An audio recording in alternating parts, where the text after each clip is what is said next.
ആലീസേ ആ രാവിലെ തിരക്കിട്ട് പണിയിലാണല്ലോ. ആ ആലീസ് എല്ലാ ദിവസവും മുറ്റം അടിക്കോ? പിന്നെ അവിടെ എങ്ങനെ ആഴ്ച ഒരിക്കല? ആലീസിന് ഒരു കോമഡി ഇതാ. എനിക്ക് ആലീസിനെ വലിയ ഇഷ്ടം. അവിടെ ഡോക്ടർക്ക് എങ്ങനെയാ, കോമഡി വലിയ ഇഷ്ടമാണോ?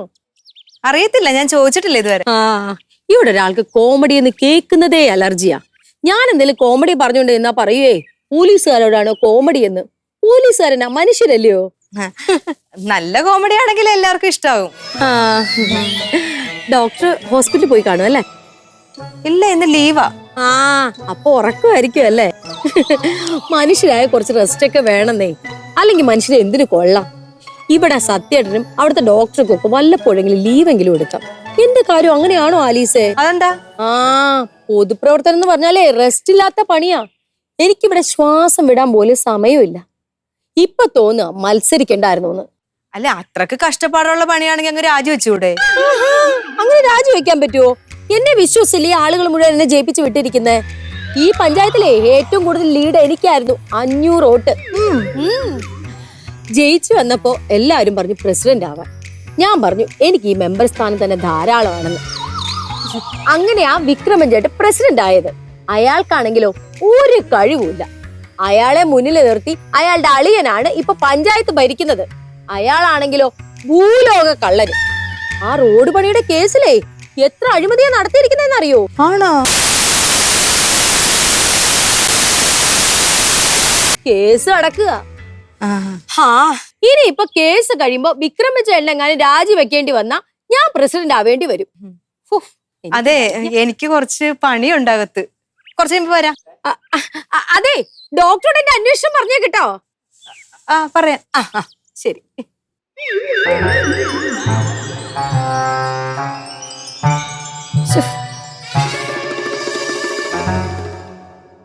ആ സ്ത്രീനെ കൊണ്ട് ഞാൻ തോറ്റ്.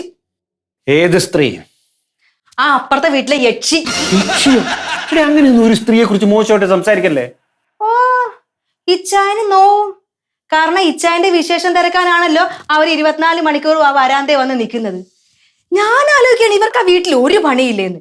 ഏത് സമയം നോക്കിയാലും ആ വരാന്തേ വന്ന് നിപ്പ. ഏത് സമയത്ത് നീ അവരെ കാണണമെങ്കിൽ നീ അവിടെ പോയി നിന്നിട്ടല്ലേ? ഞാൻ അവിടെ പോയി നിൽക്കുന്നത് ആരെയും വാങ്ങി നോക്കാനൊന്നും അല്ല. എന്റെ ജോലി എന്തെങ്കിലും ആയിട്ട് ഞാൻ അവിടെ പോയി നിൽക്കുന്നതാ.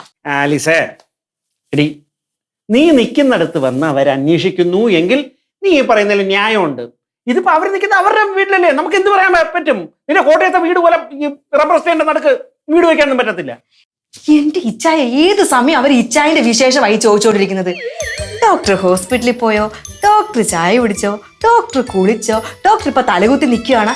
ഏത് സമയം ഡോക്ടർ ഡോക്ടർ ഡോക്ടർ. ഞാനിപ്പോ ഡോക്ടർ ആയതാണോ വലിയ തെറ്റ്? നീ ഒരു കാര്യം ചെയ്, നീ അങ്ങോട്ട് പോവുക നോക്കുക വേണ്ട. എന്റെ ഇച്ചായ എല്ലാം പോട്ടെ, വാ തുറന്ന പൊങ്ങച്ചോ അല്ലാതെ ഒന്നും പറയത്തില്ല.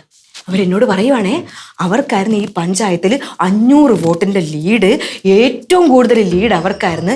ഈ നാട്ടിലുള്ള എല്ലാവരുടെയും ആഗ്രഹം അവരെ പഞ്ചായത്ത് പ്രസിഡന്റ് ആക്കാനായിരുന്നു. പക്ഷെ അവർക്ക് താല്പര്യമില്ലായിരുന്നെന്ന്. എന്തിനാ ഇച്ചായ ഇങ്ങനെ പൊങ്ങച്ചോ അടിക്കുന്നത്?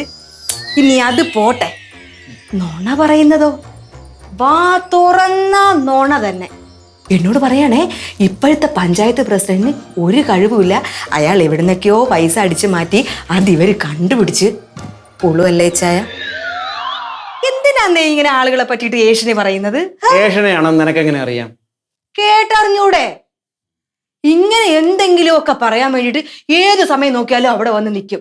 എനിക്കാണെങ്കിൽ ഇങ്ങനെ ആളുകളെ പറ്റിയിട്ട് ഇങ്ങനെ ഒരുമാതിരിയൊക്കെ പറയുന്ന കേൾക്കുമ്പോ തന്നെ എനിക്ക് ദേഷ്യം വരും. നീ ഇപ്പൊ പറയുന്നത് എന്താ, പുണ്യാണോ? കണ്ടോ കണ്ടോ കണ്ടോ കണ്ടോ, ഇച്ചായനും അവരുടെ പക്ഷം തന്നെ.